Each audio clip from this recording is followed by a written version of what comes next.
I un altre punt destacat de la jornada el trobem a la comarca de la Costera, a Canals concretament, on estem pendents de l'afonament d'una finca que manté el carrer 10 famílies. Judit, hola de nou. Han pogut entrar ja a les vivendes?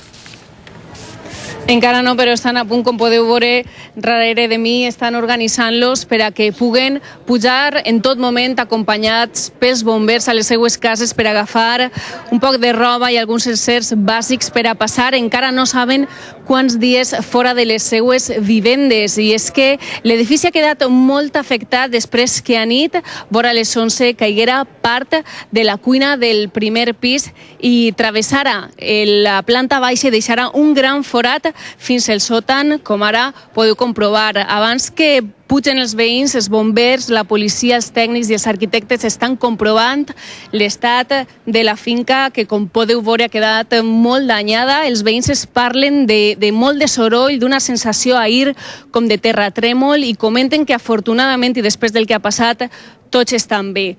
D'ací uns minuts pujaran a les seues vivendes i, com vos comentava, encara no saben quants dies passaran fora. Han d'esperar també l'informe dels tècnics que determinarà quines han sigut les causes d'este succés. Les primeres hipòtesis apunten a que seria un deteriorament o un mal estat de l'estructura.